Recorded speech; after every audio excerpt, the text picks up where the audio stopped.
This is a production of World Video Bible School. To God be the glory.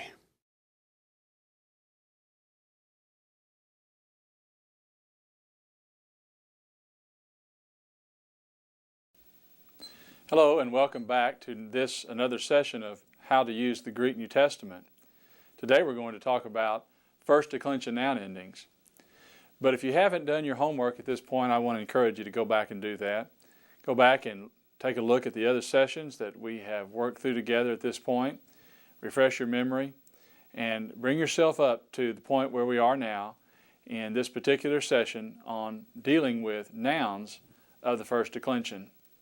To this point, we've already talked about the verb system. Of course, you've learned your Greek letters and learned about the diphthongs and the vowels. You've also learned about nouns of the second declension.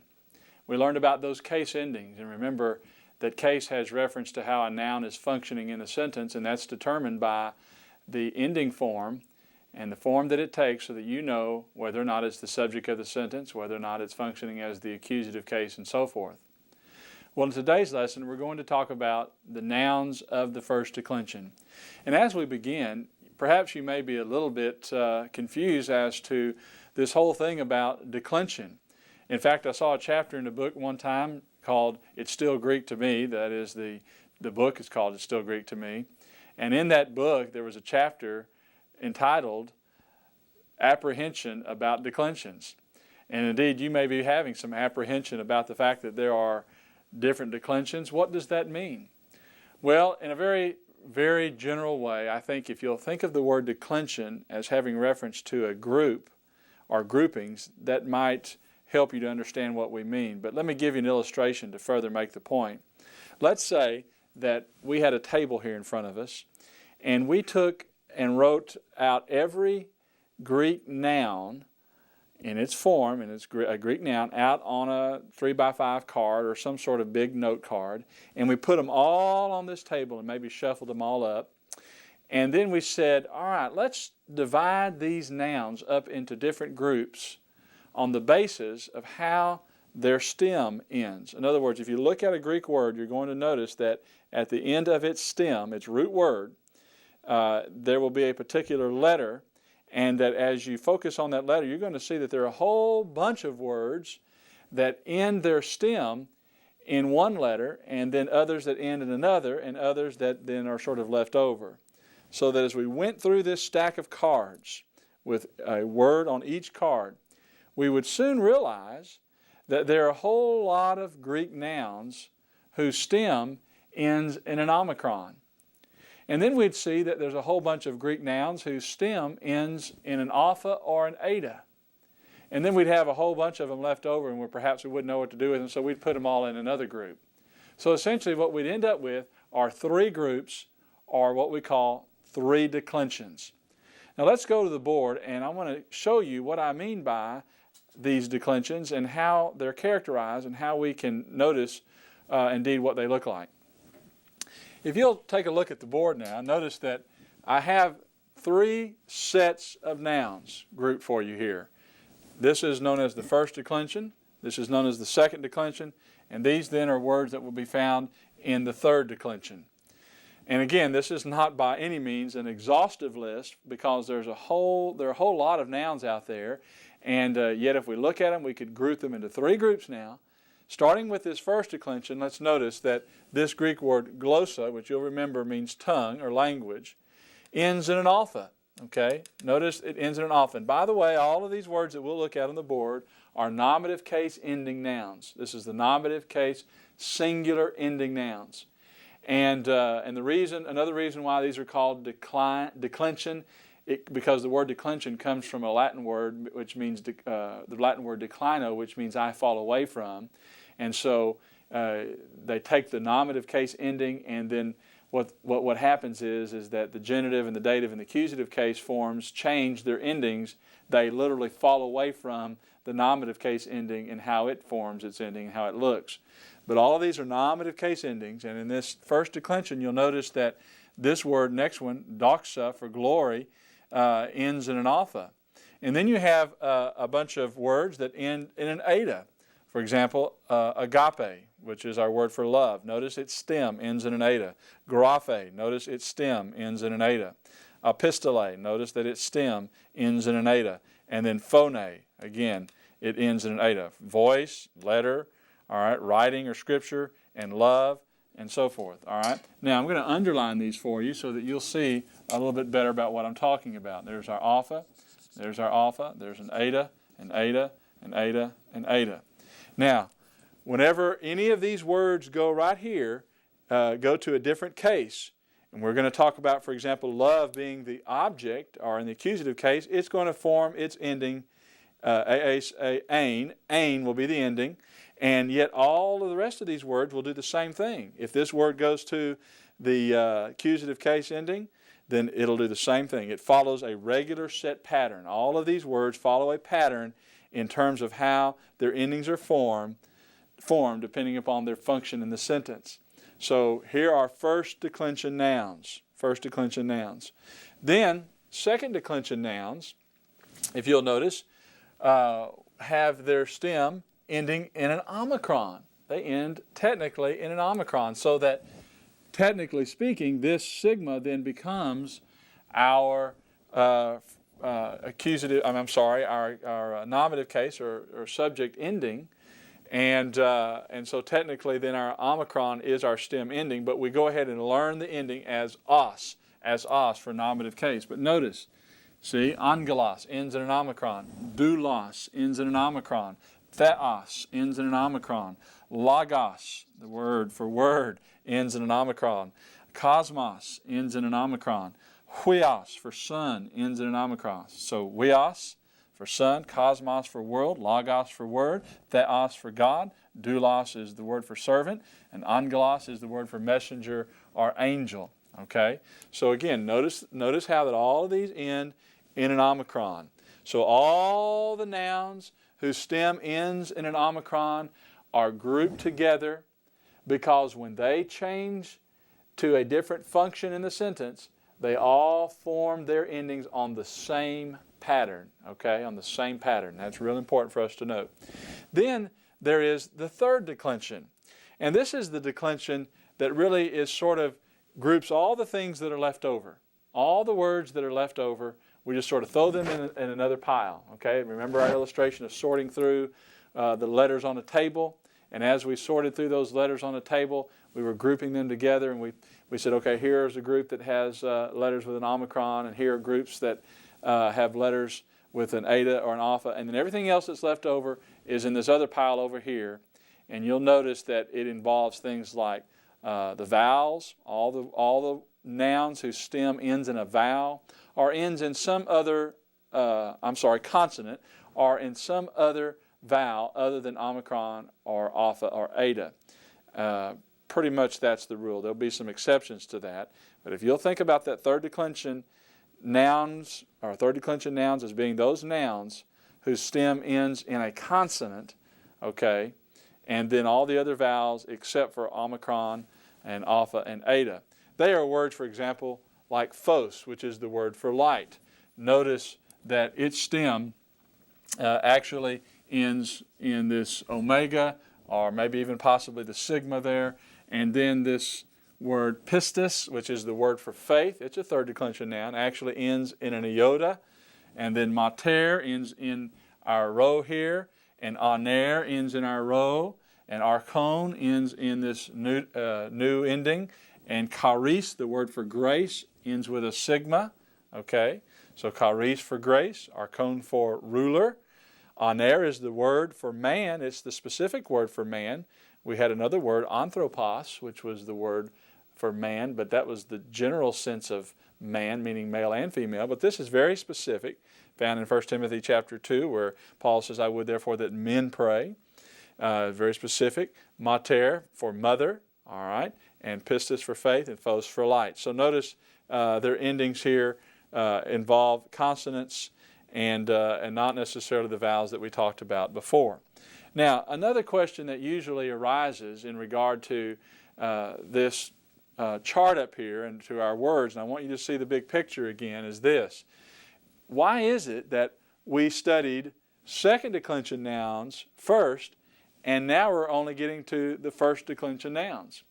Well, it wouldn't matter if you learned the second declension first or the first declension first, but a lot of grammar books end up giving you the second declension nouns to learn because they're a little easier, because they're very regular, and the os ending all the way down, and there are a whole lot more second declension nouns than there are of the other first declension. And so that's primarily the reason there. So now what I want you to know as we review now and as we look now up on the screen to think about what all we've learned to this point, and that is that if you'll think of a declension as simply nothing more than a grouping, I think that will help you. Notice also that when we talk about declension, we're talking about names with the same pattern of endings, or nouns with the same pattern of endings.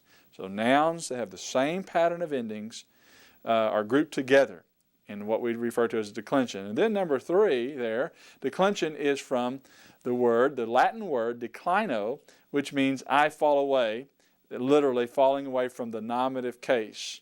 Okay. Then the next point is this, that there are 3 declensions. Okay. So we need to remember that there are 3 declensions, and then that the first declension are those nouns whose stem ends in an alpha or an eta. Okay? For example, the word chara for joy and zoe for life. You see the examples there, an alpha and eta. First declension nouns are characterized by those nouns whose stem ends in either an alpha or an eta. Then the second declension nouns has reference to those nouns whose stem ends in an omicron. Okay, those nouns whose stems end in an omicron. For example, the word logos for word, and then the word teknon for child. Even though it's a neuter noun, okay, it still is important to realize that it ends in an omicron. Okay, its stem does. All right, then third declension nouns are those nouns whose stem ends in any other letter other than the omicron, the alpha, or the eta, as a general rule now. And they end in consonant letters like the word pistis for faith there. All right, and let's also notice that the second declension is studied first because a greater percentage of nouns fall into this group and because they are the easiest to learn. Remember, we made that point earlier. So then finally, as we finish up with this summary, let's notice that declensions have no bearing on case function. Declensions have no bearing on case function. And let me tell you what I mean by that. If you find a noun in a nominative case ending in the second declension, or if you find a noun in a nominative case ending in the first declension, they're both going to be a subject, no matter if they're second declension, first declension, or third declension. The nominative case form endings are what is important to tell you how they're functioning in the sentence. All that really matters is that these nouns form their endings in different ways.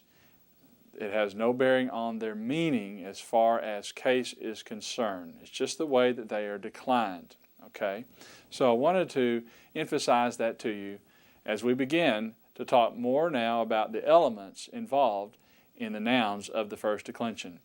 And as we do that, the first thing that we want to look at has to do with this paradigm on first declension nouns. The paradigm on first declension nouns.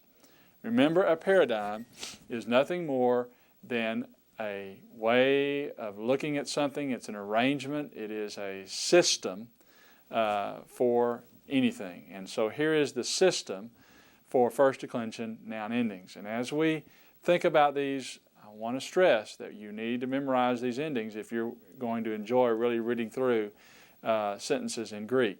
And so to illustrate this, I want us to go back to the board and take a look at this system of first declension noun endings. Notice here on the board that I have at the top the singular endings for nouns of the first declension. So these nouns whose stem ends in an alpha or an eta are going to form their endings in really one of 3 groups. Here is a group, here is a group here, and here is a group here. Notice these are all singular endings.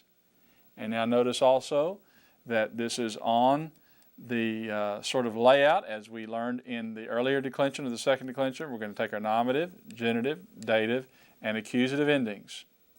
And the way that you would learn this is to go from top to bottom. You would learn ah, as, ah, on. I want you to say it with me now. Ah, as, ah, on. Now let's say it a little faster, and I'll point to it and say it with me now. Ah, as, ah, on. Ah, as, ah, on. Ah, as, ah, on. Ah, as, ah, on. Okay, very good. Now, I pointed out to you that there are three groups, so that some words in this particular system, in this particular declension, some of the nouns in this declension will form their endings like this. Instead of an os for the genitive, it will be ace, okay? And instead of an a for the dative, it will be a. It'll be at the end of the word. Notice that little iota subscript under each of these situations in the singular, and it was that way, by the way, with second declension nouns. That little iota subscript there at the bottom reminded us, or should remind us, of a dative case ending, okay? And it doesn't need to be pronounced. It's just subscripted below that letter. Now, if you go to the third grouping here, you'll notice a, ace, a, ain. A, ace, a, ain. Okay? And so that some nouns, when they form their function endings, their case endings in this declension, will follow this pattern. These are just patterns here. A, ace, a, ain. Okay? Now let's follow it through. If we go back over here now to this side, and notice how this is applied to the word ecclesia, which is the word for church.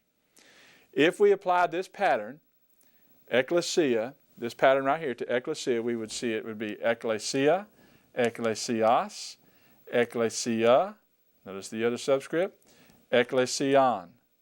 So this is our nominative, this is our genitive, this is our dative, and this is our accusative. All right, notice how ecclesia, technically speaking, is declined, all right, according to this pattern. Now, when glossa changes its form to indicate whether or not it's the subject of the sentence, or if it's showing possession, or if it's the indirect object, or if it's the direct object, notice it'll follow this pattern, so it'll be written glossa, or glosses, or glosse, or glosson. Now the word for prayer, okay, proseuche. If we find this word proseuche changing its form, it will follow this pattern, proseuche, proseuches, proseuche, proseuchein. So that if I find this word proseuche in my sentence, I know that this word proseuche is not the subject, but rather it's the indirect object. If I find it just like this, I know it's the subject of my sentence. Now, something I want to call your attention to, and that is that essentially, we get the eraser here, is that don't worry really about learning this one right here, because all of these that were in here will be incorporated in these two right here. If you'll just learn a, as, a, on, and a, ace, a, ain, that these are the singulars, then you'll pretty well have it down. Just work on that. Get that in your memory. Now, when all of these nouns go to other cases in plural form, okay, they all form them on the same pattern. That's nice, isn't it? So let's notice the plural form now as we go over here, that the plural endings are I, own, ice, os. I, own, ice, os. Now say it. I want to say it and you repeat it. I, own, ice, os. I, own, ice, os. I, own, ice, os. I had a student one time that his name was Brother Rob Whitaker, and when he committed this to memory, he liked to say it, I own an ice house, to help him remember the endings for the plural. Maybe that helps you. I own an ice house. Well, anything that you can do to help you along here will, I think, be valuable. So commit these to memory. Now you'll notice that those endings that you're to commit to memory are then applied here to this word proseuchai, which is the word for prayer. Okay, this is the plural form. See it? I, own, eis, os. Okay, so proseuchai, nominative plural. Proseukon, genitive plural. Proseuchais, that's dative plural. Proseuchos, that's accusative plural. All right, so see how then in the plural these endings are used to help us know how that noun is functioning in the sentence. All right, now let's step back and look at the whole board again and notice that the most important thing for you to learn right now are these endings. Don't worry about all the rest of these words right now. If we could sort of just summarize this and break it down to what's most important at this point, and that's it, this. Get you a piece of paper, write it down. A, os, a, on, eis, ain are our singular endings. And then I, own, eis, os are the plural. A, os, a, on, eis, ain, I, own, eis, os. If you get that committed to memory, it'll make reading and interpreting those sentences so much easier and a whole lot more fun. And so if you say, well, do I have to use this paradigm every time and have me a little cheat sheet over here when I'm translating the sentences? Well, you might at first, but after a while, you'll get in the routine, and it won't take long for you to see that when you see that own right there, you'll know that's genitive. You'll put an of in front of it. It'll all start clicking for you right away.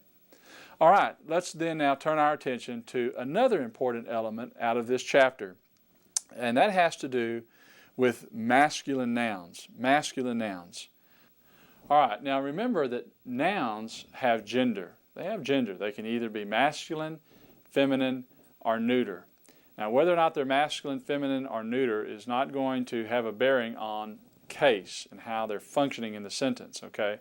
A masculine noun that's in the nominative case, a feminine noun that's in the nominative case, a neuter noun that's in the nominative case still will all be the subject, okay?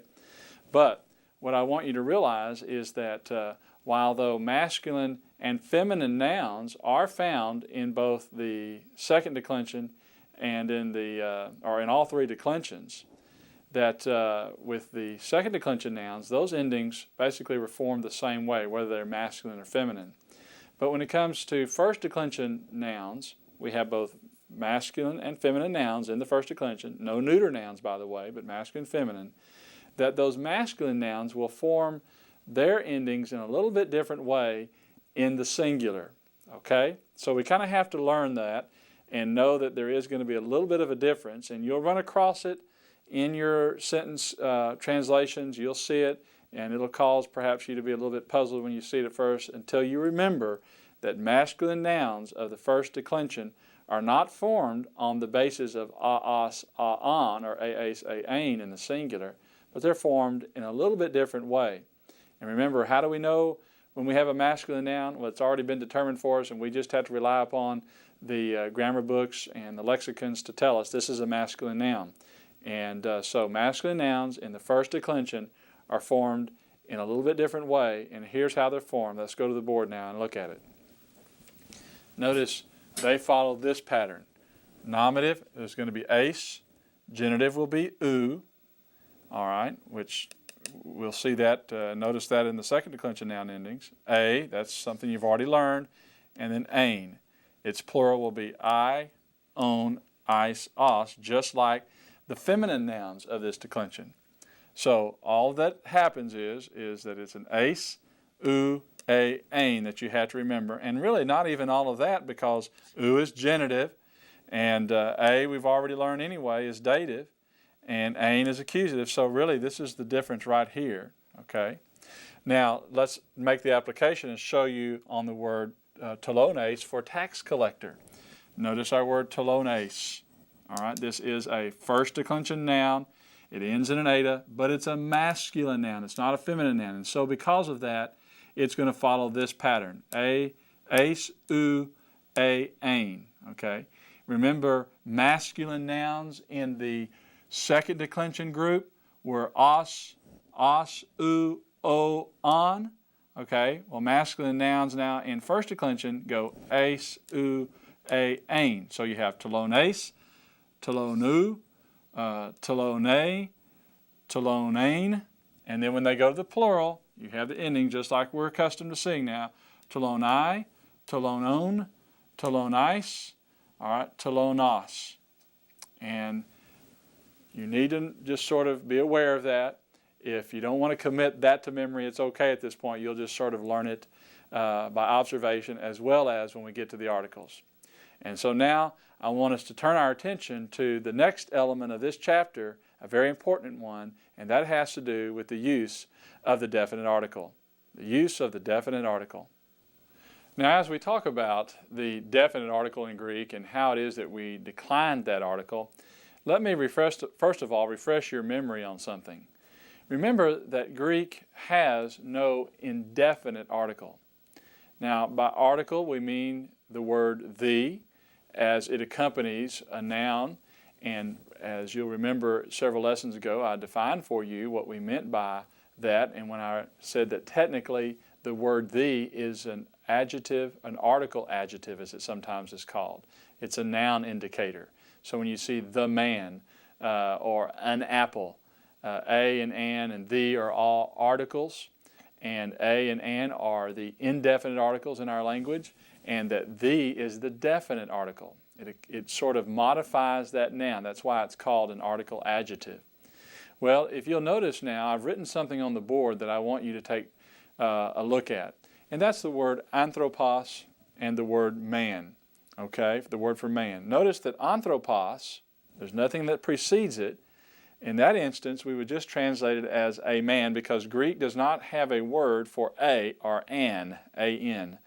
All right, but it does have a word for the, ha anthropos, as you can see in the second sentence there.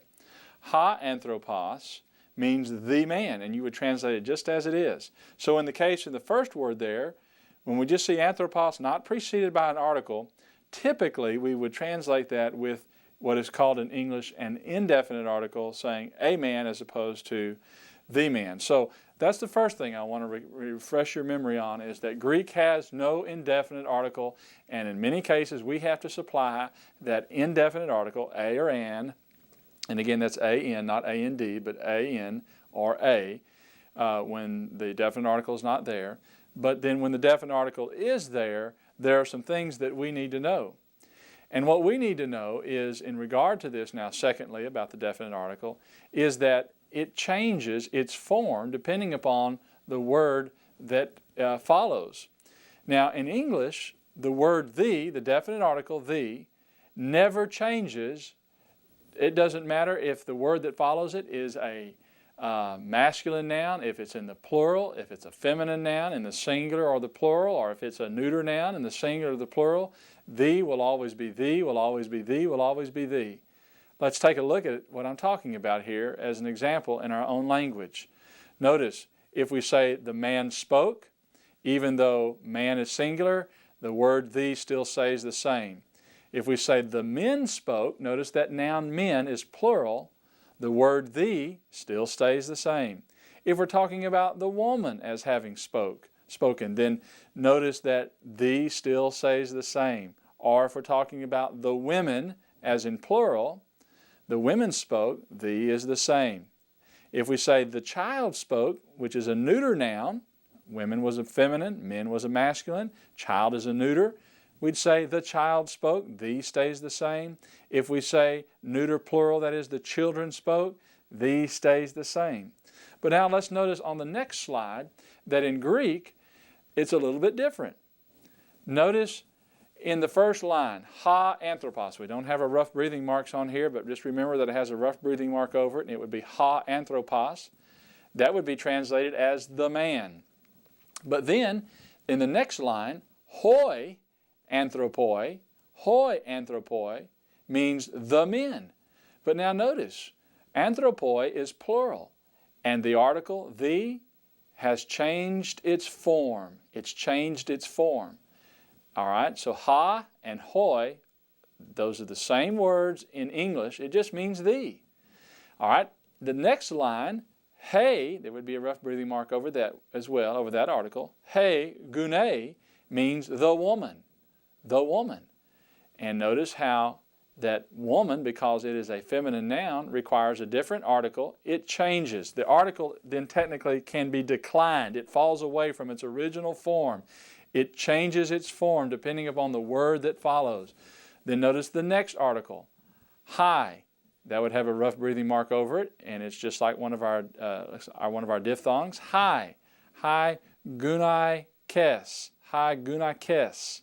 That would mean the women, the women. And then in the instance of the neuter singular for child, teknon, it would be ta teknon. And then when it goes to the plural, tekna is children, so the article has to change, and it would be ta tekna. So you see right there on the screen now, in every instance, that article is different in form, but every one of those, ha, hoi, hey, hi, ta, all mean the same thing. They just simply mean the. So in Greek, the article changes to match the noun that it accompanies. The article changes to match the noun that it accompanies. And that leads us then to this next very important point that I want to share with you. I want you to write it down. And that is this, that the noun must agree with the article that it accompanies in gender, case, and number. And really we could say that the other way around. Let's say it this way. The article must agree with the noun that it accompanies in gender, case, and number. Okay? So now, in just thinking about that, what we learn from that statement is that the article then can take on different forms. It can be a masculine, or it can take on the form of a masculine form, feminine, or neuter. And it can have a form in both singular and plural. There's a whole paradigm that accompanies the article. So how is it declined? Well, what I want us to do now is go to the board and take a look at how this article is declined. Now, one of the great things about all of this is that while though we look at this particular paradigm as it's presented here on the board, and we might say, well, there's something else, another paradigm I have to remember. Well, the great thing about this is, if you look closely, you're going to notice that you already have committed to memory several, or if not all of these particular endings. All we have done in many cases is simply put a tau in front of the endings that you've already learned. In fact, a lot of people will just learn this paradigm right here, and if they learn that, then they pretty well have all of their noun case endings. Okay? So I wanted you to see that so that it doesn't seem like there's a whole lot here to learn. You've already learned a lot of these. It's just a matter of placing the tau in front of them in many of the instances, in front of the endings that you've already learned for the noun declension endings, okay, and the case endings. Now notice, as we go here on the board, we're going to notice that all of this, now I want to emphasize, all of these words mean thee. Every one of these words should be translated as thee, as thee. So here's our first one. This should have a rough breathing mark over it, the word ha, ha. Whenever I have a noun that follows it that's in the masculine gender and is in the nominative case, singular, this is the article that will precede it, ha. If my noun that I'm using, for example, let's say anthropos, is going to be spoken of in the genitive case of men, then this will precede the noun of anthropou, and the ending will again agree with my article here in gender, case, and number. So ha, tu, to, tan. And then the feminine articles are he, tes, te, tain. All this is singular. The neuter articles in the singular are ta, tu, to, ta. Now let's notice something. You pretty well know these already. With the exception of the nominative singular, remember that was in the second declension nouns, os, u, o, on. Let me underline them for you so that you readily see them. Os was the nominative case ending for nouns of the second declension. U, o, on. Okay? And then when we just got through talking about a moment ago, first declension nouns and their endings for the feminine, remember, they were a, ace, a, ain. And here they are, a, ace, a, ain. All we've done is put a tau in front of them, and that makes it the word the. Now, you've also have already learned the neuter endings from the second declension nouns. Remember, in a very similar way, that those were a, u, o, an. Okay, do you remember those? A, u, o, an. And here they are, u, o, and without the exception of the neuter there on the end. This would actually be on, u, o, on, u, o, on. We just don't have the nu on there, but it's still very similar to what you've already learned. Now, let's notice something else here. In the plural, here are the articles. Hoi, see the rough breathing mark? Hoi, tone, tois, tus. Okay, and hi, tone, tais, tas. And then ta, tone, tois, ta. And again, notice that you know a lot of these endings already. Remember in the second declension noun endings of the plural form, it goes, the singular is os, u, o, on, then oi, see there it is, own, ois, us. And all we've done is put a tau in front of these. Of course, there is no tau here. All right, then in the plural form, for first declension nouns, feminine, remember, hi, or I, own, ice, os. Remember I own an ice house? Well, here it is, I, own, ice, os. All we've done is put a tau in front of those. And the same thing with the neuter plural. We memorized that as a, own, ois, a. You've already learned those, and here we've just put a tau in front of all of those. So you pretty well know these already, and so that's why sometimes people will just memorize this. If they memorize this paradigm, then whatever noun they come across, if there's an article that will precede it, and in many cases, it will precede that noun, and you'll read it, just read it as it is, and you'll see it there, and that article will clue you in to how that noun is functioning in the sentence, whether or not it is the subject of the sentence, whether or not it's in the genitive case, whether or not it's the indirect object, or whether or not it's the direct object, okay? Something else, just by way of interest here, that you might want to take notice of is, again, in our dative case, notice this iota subscript is just as regular as it could be in the dative case all the way across, right? And the genitive singular, u and u, are very much the same, are exactly the same, okay? Now, we go over to the plural, and notice own is genitive plural. Own is always genitive plural. Take that and get that in your head. You get that one point and you'll have it down. So that's the paradigm then for how the article, the definite article, is declined. And now what we're going to do is turn our attention to some exercises in the book to see how these articles play out and how to translate some of these second declension and first declension nouns.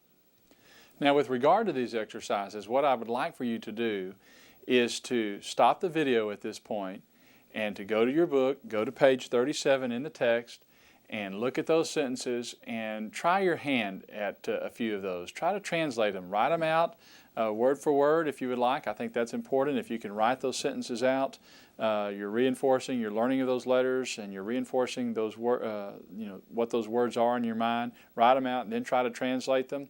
And remember, as we said, when you translate a sentence, if you'll try to find the subject first and then the verb, and see the verb agreement there, and then maybe try to find your direct object and your indirect object and so forth. Now let me say something else.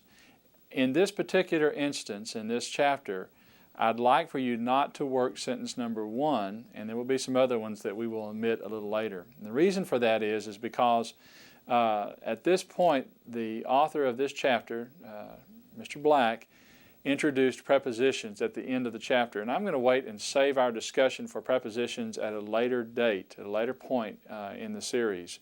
And so there were only a few sentences where he actually used those prepositions.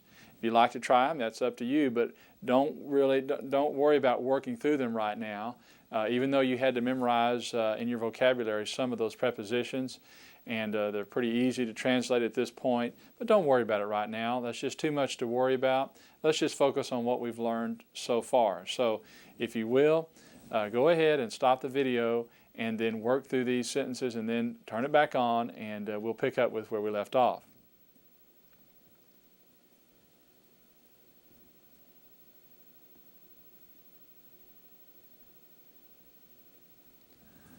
Okay, welcome back. I hope you've had an opportunity to work through some of those sentences, and let's take a look at a few things as we begin to talk about those sentences. I want to describe something to you that might be helpful in working through our sentences together. If you haven't already done this, this might be something you want to do. And that is to take, as we look at the board, to take all of the endings that we have talked about so far and write them out on a piece of paper along with the articles. And you can see that I've done that here on the board. Notice that you've learned these endings. This is the masculine, feminine endings of the second declension nouns, os, u, o, on. Okay, then the neuter is on, u, o, on. Okay, and then notice that these are all singular right here. A, os, a, on for first declension nouns, feminine. Also they have another group, a, ace, a, ain, or the masculine nouns of the first declension, ace, u, a, ain. All right, those are all singular. Then notice I've written over here the plural endings. Here were masculine and feminine nouns of the second declension, how they form their endings, oi, on, ois, us.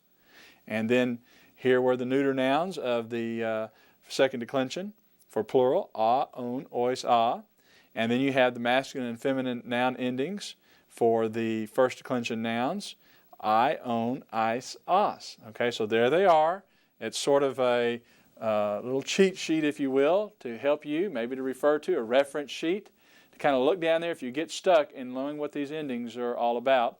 And then I did the same thing over here with our article. I've listed them all out. I'm not going to go over all those again. I just wanted you to see it, that we may at some point in working through these two sentences up here in just a moment talk about this.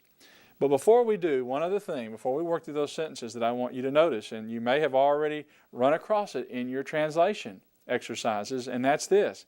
How do I know when something, in this instance, is a nominative case? If a word has this ending, it's the same as it is in the accusative. Okay? See there? On and on and on. You see those similarities there? How do I know? Or in the plural, the same thing. Ah and ah. How do I know if that noun is functioning as the subject of the sentence or if it's functioning as in the accusative case? The way that you're going to know that is by two things. By looking at the article that precedes it, because those articles are all different, or secondly, by looking at the context. The context of the sentence will help you to bear that out. The same thing is true, if you will notice now, that os is genitive singular, right? Nominative, genitive, dative, accusative. Os is genitive singular for feminine nouns, all right? But then notice over here, for masculine and feminine nouns in the plural, we have an os there as well. You say, well, that's accusative. Over here it's genitive. Which is it? Again, the article that precedes that noun is going to help you, as well as the context of the sentence. That sometimes throws people off, and I just wanted to point that out to you, that yes, there is a little bit of a repetition, some exact forms on those endings, but the article and or the context will help you to figure out whether or not it's acting as the direct object or if it's acting as the subject of the sentence. All right, let's go now and take a look at some of these sentences on the board. Let's see if we can work through them. Notice the first thing we want to do is read it. Blepamen, say it. Blepamen, tous, oikus, ton, neanion. Now, you can just work left to right, which is what I like to do. If you get stuck, go try to find the subject of the sentence and so forth. And I look down through here, and I see this word blepamen. Automatically, my mind turns to the fact that this is a verb because I remember my verb endings that we talked about. Amen is plural. It is the first person, which means we, right? Oes e amen ete usen. And so blep is my stem, which means see. Amen means we. So we see. Now, if in fact I have a subject of my sentence that is in the nominative case, I ought to see it somewhere down here. It ought to have, right back over here now, it ought to have one of these endings, an os, an on, an ah, an a, or an ace, an oi, or an ah. And I don't see anything like that up there in that sentence. So I don't have a nominative case noun. So what did we say in that instance? The verb, the pronoun of the verb, the subject of the verb, becomes the subject of our sentence. So we is the subject. We see. Now, naturally, since this is a verb that is going to have an object to it, we see, well, what are we seeing? Well, I look for a direct object, an accusative case ending, and there it is, tous oikos. All right, go back down here to our chart and notice that sure enough I have an us ending. And here it is right there. There's my us ending. And I also have an article. I'll look at my paradigm chart over here now with the article. Notice that I've got a tous ending right here. It's accusative. And just like we had said a few moments ago, my article has to agree with the noun that it accompanies. And you see, us. And sure enough, it agrees with it in gender, case, and number. Hear it. When you pronounce these, you'll start to hear them. Blepoman tous oikos, tous oikos, tous oikos. And you hear that us. Well, we see then, what are we seeing? We see the houses. Notice this is plural. We see the houses. And then what do I have here? Ton neanion. On is genitive plural. That on ending is genitive plural. And sure enough, here it is. On, see how it agrees in gender, case, and number, right? If I parse this right here and I looked at what tone is, I could go down here into my paradigm chart, and there it is. It's masculine, okay, and also feminine and neuter. And indeed, it's masculine, it's plural, and it's genitive case. And that's what it is here. Masculine, genitive, plural. Okay? Now, take a look at the next word, and that is the word for young men. Young men. Okay? So it agrees. And so my sentence would be simply this. We see the houses of, remember I'm going to have to supply that preposition of there in front of the genitive case. We see the houses of the young men. We see the houses of the young men. Okay, now let's take a look at sentence number 3 in your book. Let's pronounce it. Lege, ha, angelos, lagus, thanatou, tois, stratiotais. Okay, now I'm going to go back over here, start off right here, and the very first word that I see is a verb. Notice my verb ending. Lege. So os, u, o, on, ois, u are my noun endings. Oas, a, amanete, usen are my verb endings. This is the present, active indicative, third person, singular, which means he, she, or it says. I'm going to say it's he because I know down here that I've got a masculine noun. He says, or is saying, right? He is saying is more the idea of the present tense. He is saying. Who is saying? The angel or the messenger, as it can be translated. Here's my nominative case ending, ha, right? And if you looked at your paradigm chart, you would see ha is nominative singular. This is nominative singular masculine. And see, this agrees with, my article agrees with the noun it accompanies in gender, case, and number. It's singular, it's a masculine noun, and it's nominative case. The angel is the one that is saying. The angel is saying what? Words. Us is in fact the accusative case. It's the object, it's receiving the action of that verb, right? The angel is saying, what's the angel saying? The angel is saying words. See, words aren't saying, this is not the subject, this is the direct object, accusative case.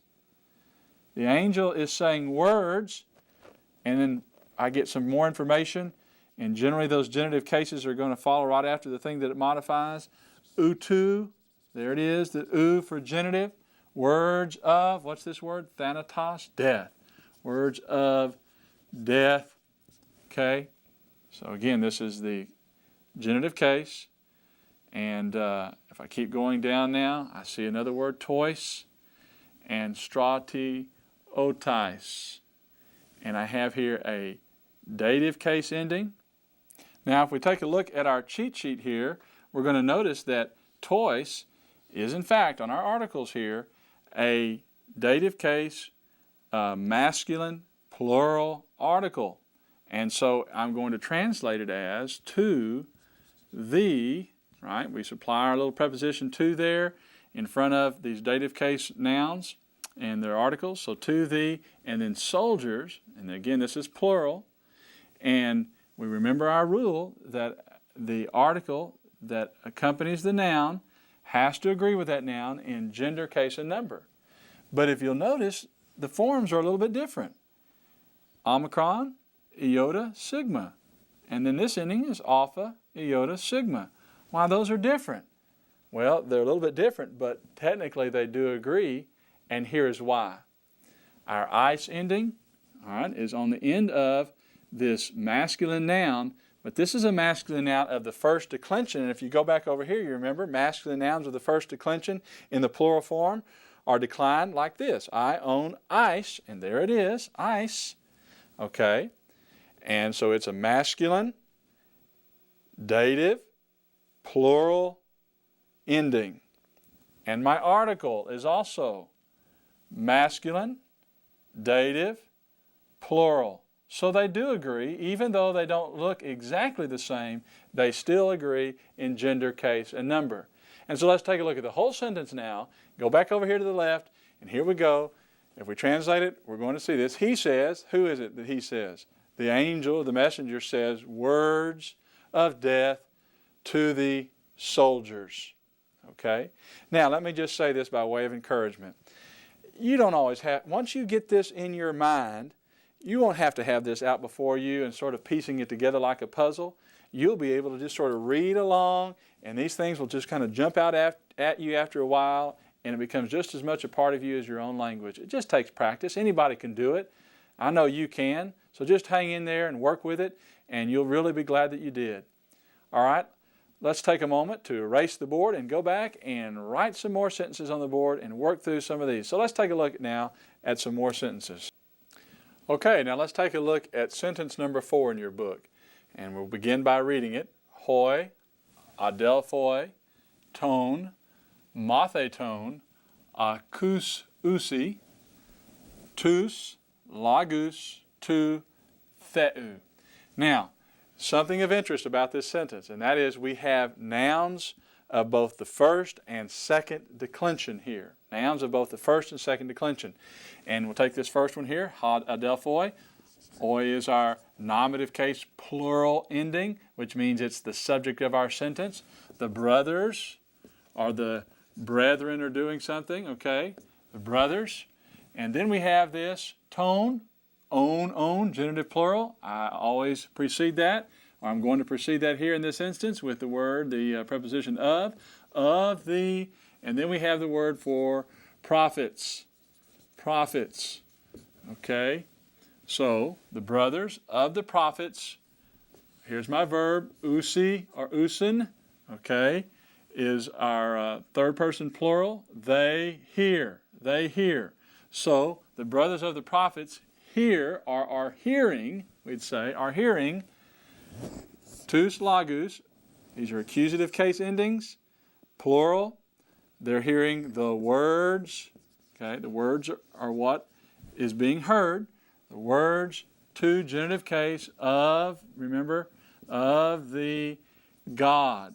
Now, a couple of things about this sentence that I want to point out to you. First of all, as you've just noticed, you have the definite article before God.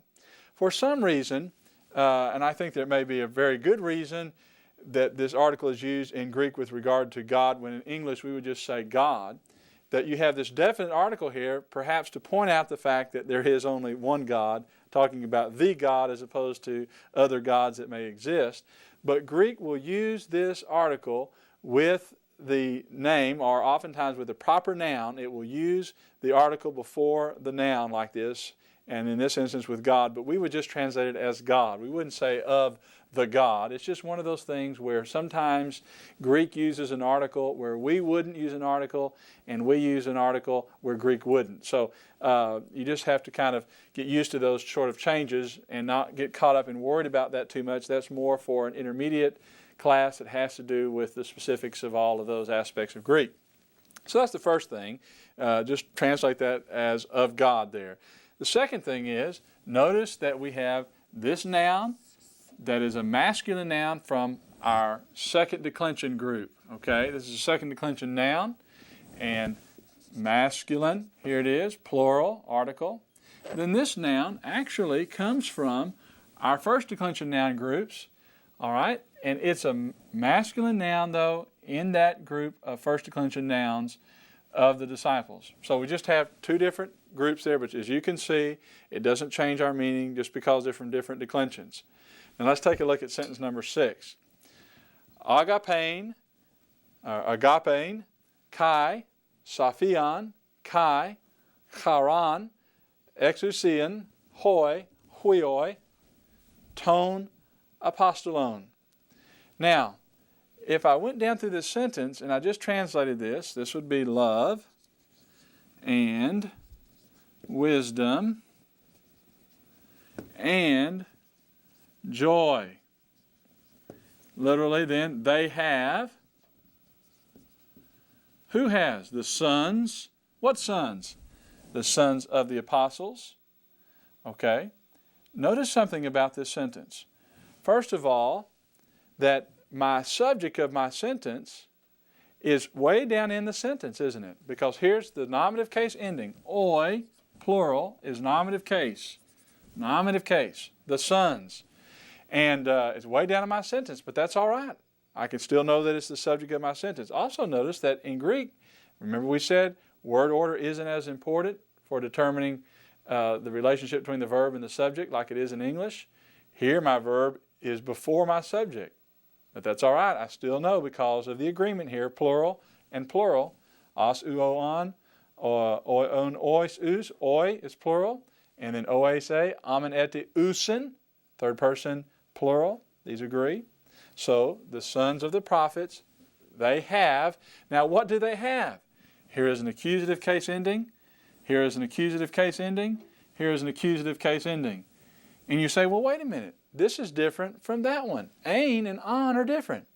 Remember, in this chapter we talked about first declension noun endings, that some endings follow one pattern for certain nouns that end in an alpha or end in an alpha, and the ones that end in an eta follow another set of endings. Aas, ain, aas, aan. Okay? And so here we go. Aas, ain, aas, aan. They're still both accusative. Both of these are. In fact, all three of these are accusative case endings. They are all the direct objects of the action of the verb. Okay? They are what is being had. The sons of the prophets have love, they have wisdom, and they have joy. All right, now let's take a look at sentence number 8. Graphe, tous, lagus, graphes, ha prophetes, tu theou. All right, here is a verb, right? I see that verb ending. Ois, ain.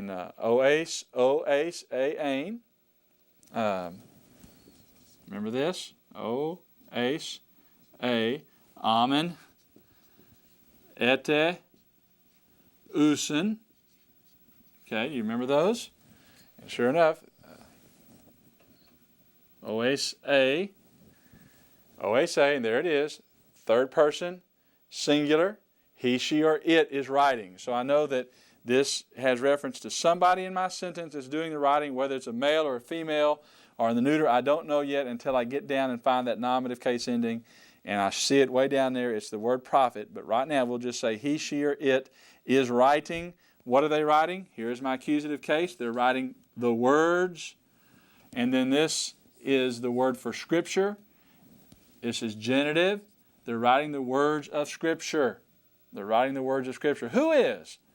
the prophet of God.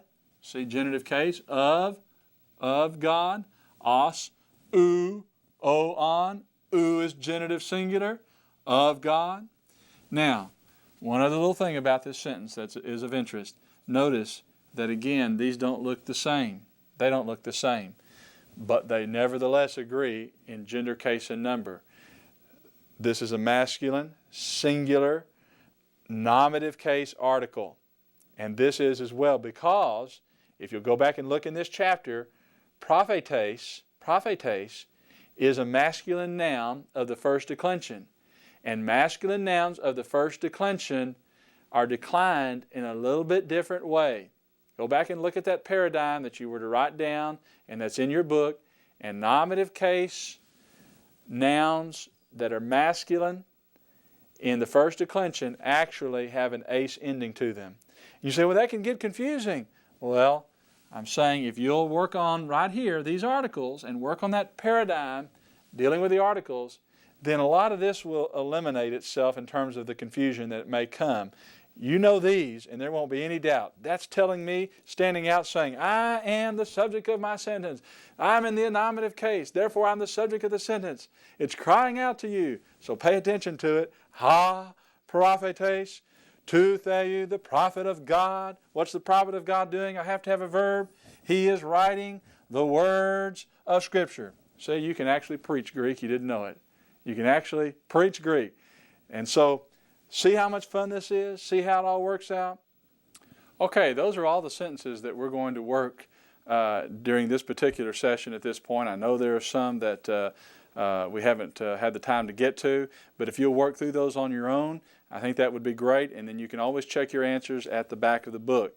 There are a number of things that you'll run into, or a few things that you'll run into that you may have questions about that you may have to go back and look in earlier chapters, particularly with regard to the use of a me, the to be verb, which means I am, and how it's declined and or how it's conjugated with, and then the use of it with other words in the sentence. And you'll notice that it almost functions as a to be, or it functions as a to be verb, as sort of a linking verb. And particularly when you get to the sentence that says, I am the way, the truth, and the life, you're going to notice that even though the way, the truth, and the life are in the nominative case, that a me actually sort of functions in that particular instance as the direct object, but it can do that. And so go back and look particularly in chapters 3 and chapters 4 with reference to the verb a me, and you'll have an explanation for that. But go through those sentences and work through them on your own. And now what I'd like for us to do is to go ahead and look at the vocabulary words for this next section in chapter 6. All right, our first word is agathos. Agathos. And that's the word for good. Now I want to explain something that you'll see on the screen there. Notice that what we are learning in this chapter has to do with adjectives. Adjectives are descriptive words that modify nouns. And these adjectives can be found in every gender. In other words, they're going to modify themselves and adapt themselves to the noun that they accompany, and they have to agree with the noun that they accompany in gender, case, and number. And because of that, they can be declined in any of those genders. And so that's why out to the side there you're going to see that there will be an eta, which means that you could just add the eta on there and it'd be agathe. If it was going to accompany a neuter noun, it would be agathon. Okay, but since we're just concerned with now the masculine, if it's going to accompany a masculine noun like anthropos, man, a good man, then it would be agathos. If it would be a good woman, it'd be agathe, a good child, agathon. All right, so it just means good, agathos. Let's take a look at the next word. Agapetos. Agapetos. And that's the word for beloved. Beloved. All right, let's take a look at the next word. Alas, or alas. And that's the word for other. Other. And we will see that there's another word for other that we'll run across here in just a few moments. All right, the next word. Dunatos. Dunatos. And that's the word for powerful. Also, our word dynamic comes from that word, and our word dynamite comes from a form of that word as well. All right, let's take a look at the next word. All right, the next word is hekastos. Now, you don't have it there on the screen, but there should be a rough breathing mark over that epsilon, and it would be pronounced as hekastos or hekastos for each and every, or each or every. Okay? Each or every. All right, let's take a look at the next word, and the next word is eschatos. Eschatos. This is the word for last. Eschatology, the study of last or final things, okay, is the word for eschatos. All right, let's take a look at the next word. Kainos. Kainos. And that's the word for new. We'll run across another word that you'll notice for new, and that's the Greek word neos, the word neos, and that particular word, neos, has reference to it being new in terms of time, but kainos is the word that's used in reference to new in terms of quality. In fact, the New Testament is he kaine diatheke, and since diatheke has its form in a sort of rooted in a feminine ending, you'll see kainos as kaine, he kaine. So the New Covenant or the New Testament, that's the word here, kainos. All right, let's take a look at the next word. The next word is kakos. Kakos. The accent mark should be at the end. Kakos for bad. Bad. All right. Cacophony is a bad sound, and is referred to among symphonies or musicians. Cacophony. All right. The next word. Kalos. Kalos. And that's the word for good or beautiful. The word for good or beautiful. All right. Take a look at the next word. Monos. Monos. That's the word for only in our word monotheism. You can see theos there for God, mono meaning only, the only God or one God, the belief in one God. All right, the next word. Pistos. Pistos is the word for faithful. And again, this is an adjective. We will not see pistis, the noun form for the word faith, until much later in this course, where it is to be found in the third declension nouns. Now, I did refer to it earlier in showing you about the differences in the declensions, and pistis is a third declension noun, but this is the adjective form of it, which means faithful. So, pistos, faithful. All right, let's take a look at the next word.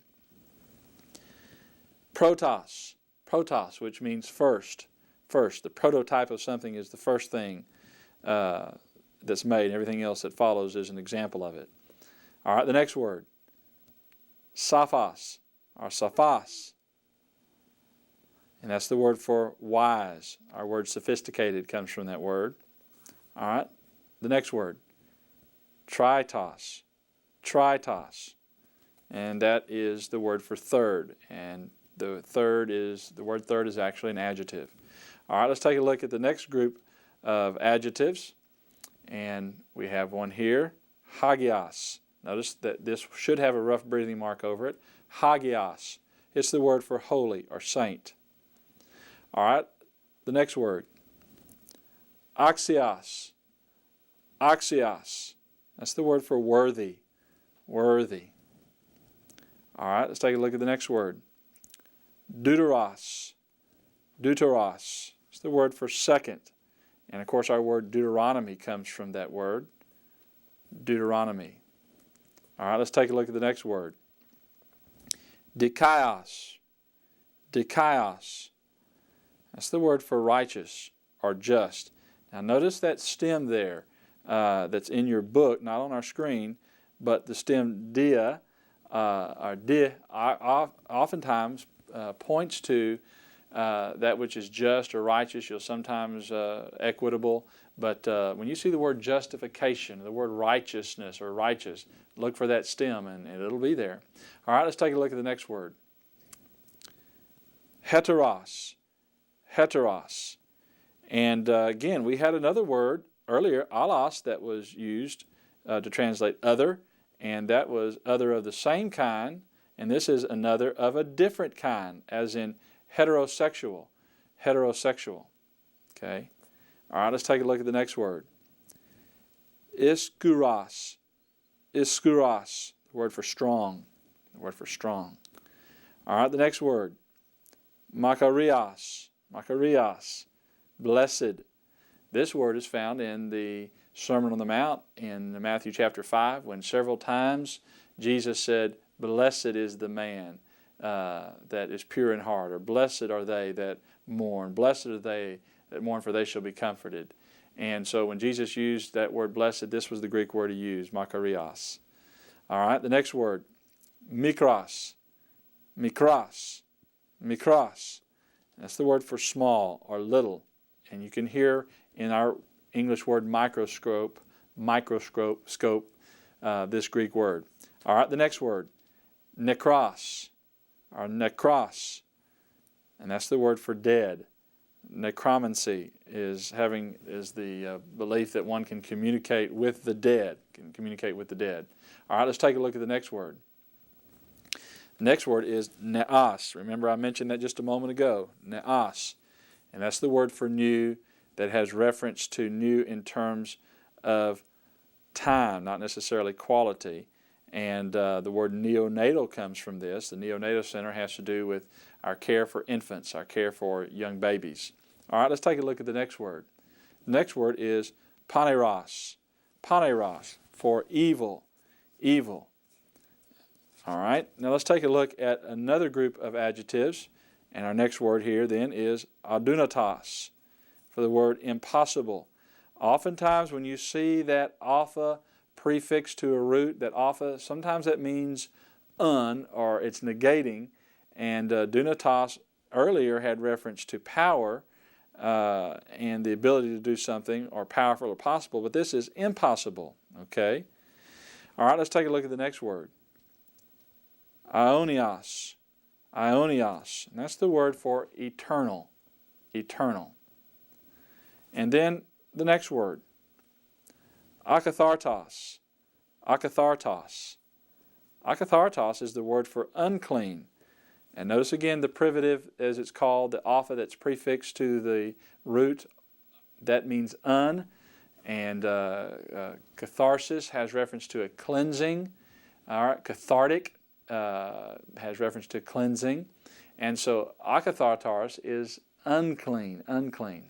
All right, let's take a look at the last and final word, and that is the word apistos. Apistos, again, the alpha is the privative, the negating the word pistos, which we've already said means faithful. This is unbelieving or faithless. Faithless. Okay, well that concludes then the vocabulary section for this chapter.